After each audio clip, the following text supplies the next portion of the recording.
alihi wa sahbihi wa man wala, amma ba'd.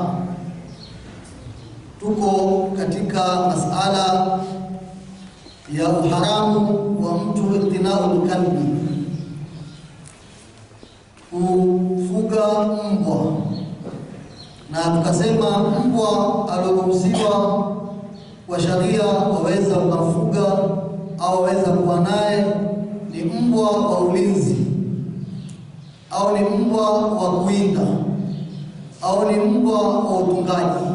Sababu Mtume sana alituambia man iqtana kalban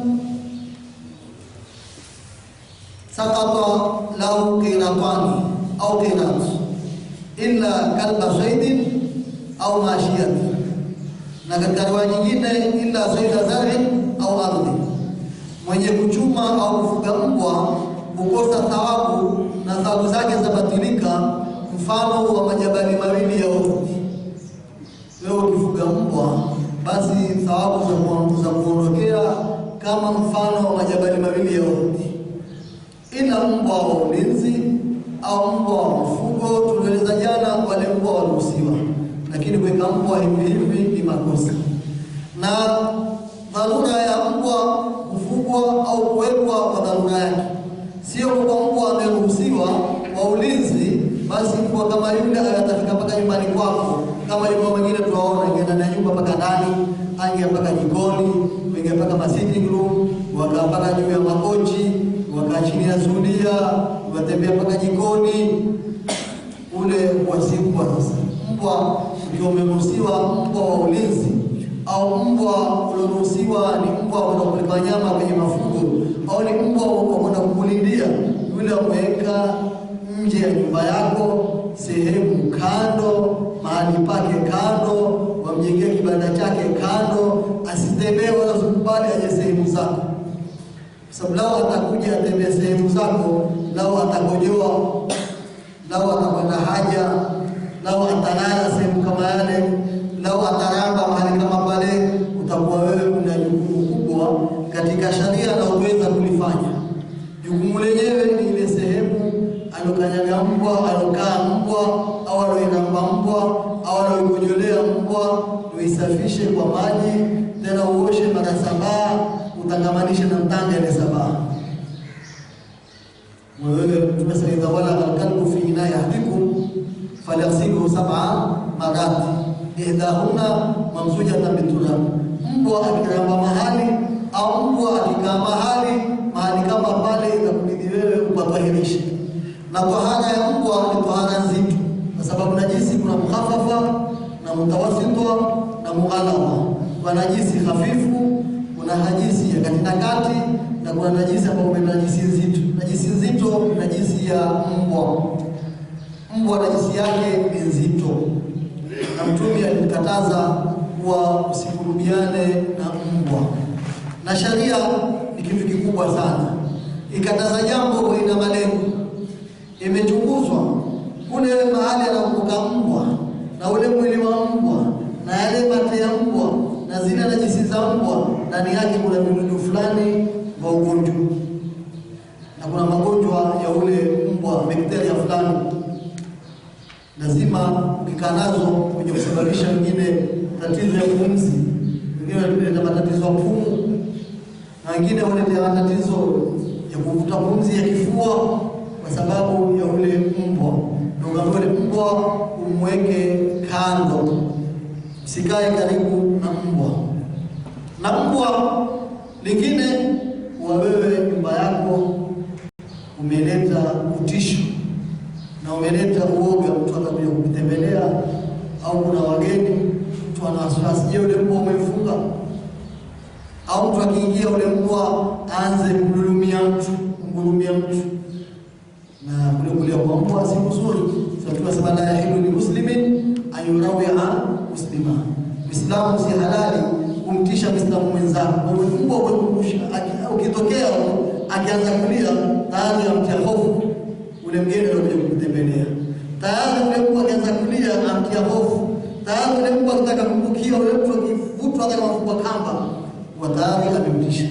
Na wakati mwingine mbwa mara ghafla wana ugonjwa wa kishaa, kuna mbwa wa kishawa anaitwa kalbu la huru. Mbwa kama yule akianza kuuma, zamani ilikuwa kuna dawa mpaka kufa. Siku hizi akikuuma dawa iko, lakini utakula sindano mpaka mwili uchoke sindano. Utapigwa kwa sindano 7 leo, sindano 7 kesho, 3 asubuhi, 3 saa ngapi? Utakula sindano wewe wiki mzima ili kuikata ile sumu ya ule mbwa. Wewe tayari ule mbwa huwa ana madhara, na ule mbwa huwa ana kitishi. Na wengine utaona ajabu, mtu atamchukua mbwa atakwenda naye ni baharini, ni swimming pool, ateze naye, aoge na yeye. Yaani haruhusiwi amtukue mpaka kwenye gari yake, amtukue kwenye magoti yake, amtukue alete ndani kwake. Yule ni mbwa. Bali wengine uone mpaka ule mbwa wambusiana na ule mbwa moyo kusu, moyo wa mramba uso. Haoni najisi, haoni chochote.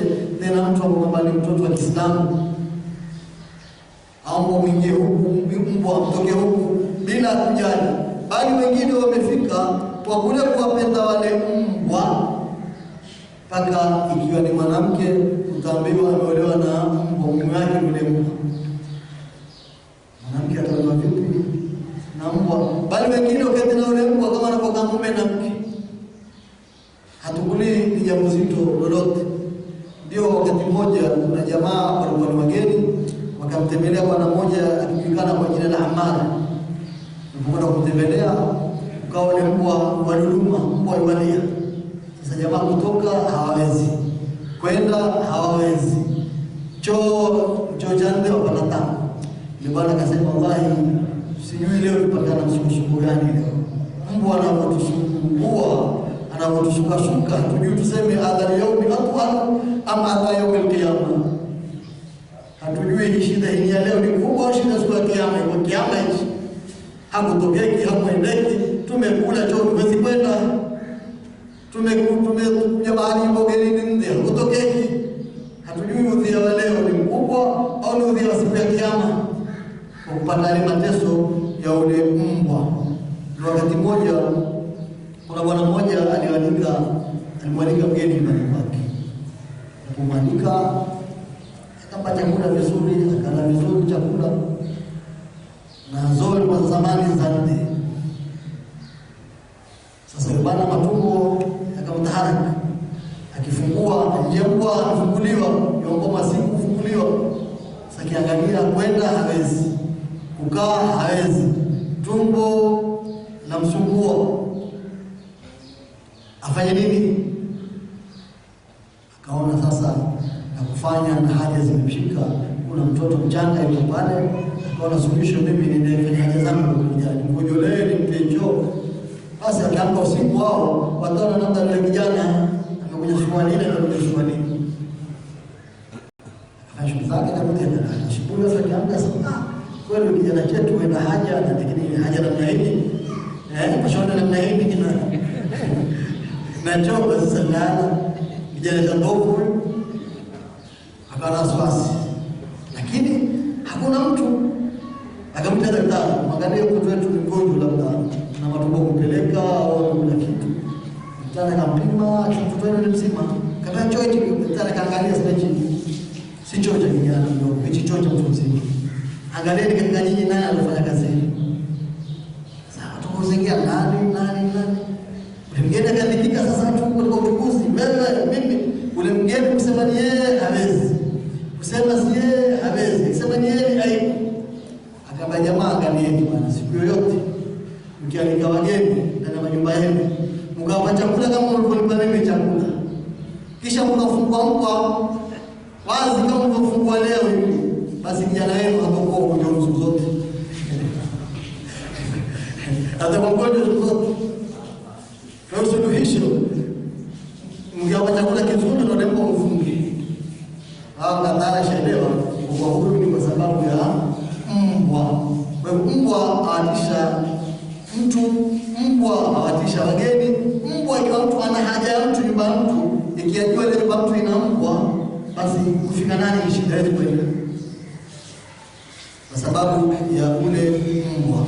Kwa mbwa katika sharia uruhusiwi kufuga mbwa wala kuteza na mbwa waziwazi kwa sababu ya najisi, kwa sababu ya kutisha, kwa sababu ya madhara ya magonjwa. Yote hizo ni sababu zimechangia sharia ikakataza watu wasikae na mbwa karibu, wala watu wasishirikiane na wale mbwa kwa sababu ya matatizo kama haya. Hili ni katika matatizo ya mbwa, na Mwenyezi Mungu awajalie wale vijana wetu wa Kiislamu. Tunasikitisha zaidi kuteza na mbwa. Hadi masikitiko unaweza kuona fashion ya siku hizi watu kutembea na mbwa. Na si lolote, ile ni kuigiza tunatashaba ni open kwa women. Ukiangalia madhara sehemu za Europe, sehemu za uzunguni, sehemu fulani huko za China na wapi, kuna ulimwengu wa nje, fashion ni mtu aina mbwa wake. Kiingia dukani ingia na mbwa wako, ukiingia sokoni ingia na mbwa wako, ukiingia supermarket ingia na mbwa wako, ukiingia una mbwa akufuata kila mahali unapokwenda kama mbwa na mtoto wako. Leo ni mweni mbwa mkubwa na mbwa mwingine mdogo ni jambo kufuata. Yale katika ni kutabia kwa watu wanje. Hakuna jambo la maana lolote. Kwa nini kama wapenda kweli usiwe na paka wako, kendo ingie naye, utoke naye, hana najisi kubwa. Lakini kule kufuata watu wanje na kufuata uzungu na kufuata utamaduni wa uzungu, basi unaona wale wazungu tembea na mbwa, na sisi hata vijana zetu wa leo wakati dizeni wa ngozi fupi watembea mbwa na mbwa kama wazungu. Wale kuswali, wale hawaswali, wewe unataka kuswali. Sasa wewe unatembea na mbwa, utaswali saa ngapi? Au kama kujitahirisha, utajitahirisha mara ngapi? Au kama ni nyumba yako kusafisha, utasafisha mara ngapi? Kwa hivyo suluhisho ni uondoe madhara ya ule mbwa, ukimbie najisi, ukimbie ile ibada. Lakini na aghlabia inaonekana pia wale wenye kufuga mbwa ni wale vijana wetu ambao kwamba huone misikitini. Lakini wale wenye misikitini si rahisi kutukuka na mbwa. Na lao watakuwa na mbwa, basi ni mbwa wa ulinzi na atamjengea kibanda chake kiko kando kabisa. Lakini hatuweza kumwacha mbwa ndani ya nyumba yake tena mwache wazi. Na hiyo ni shida nyingine. Mbwa ana tabia ya kunajisi. Kila anayekuja atakapogusa, kila anayekuja atakaye. Kwa sasa wewe wawasumbua watu wangapi, wewe au hadi ibada watu wangapi kwa sababu ya mapenzi yako tu kana ule mbwa. Mwenyezi Mungu atuondolee ugonjwa kama huu, atuepushe na wale walio nao. Mwenyezi Mungu awasaidie na wao ugonjwa huo. Wassalamu alaykum wa rahmatullahi ta'ala wa barakatuh.